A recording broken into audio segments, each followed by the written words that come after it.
Hi, Elizabeth Sullivan here. I just thought I'd show you some of my newer paintings. This is a place in Midland, Texas, where I camped, oh, I don't know, 10 years ago or so. And this is what it's like in West Texas.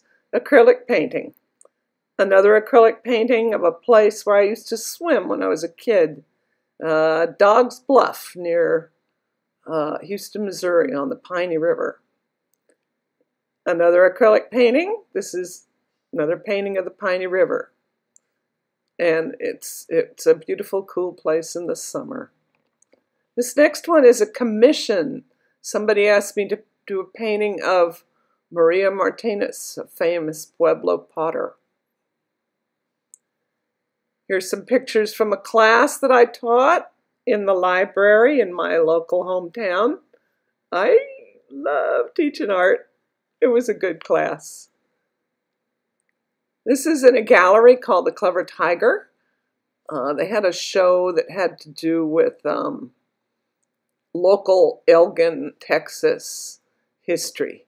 And so my painting of the Elgin cotton train and various places around Elgin were in the show.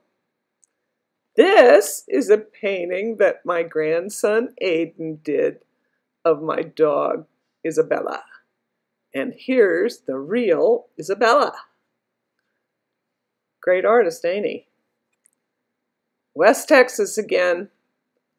Yeah, a storm out near Van Horn or somewhere out there. It's what it really looks like, guys. And just for chuckles, I did cutouts for a friend's bulletin board for her infant nursery. Don't forget to leave me a like and subscribe to my channel. Thanks for watching.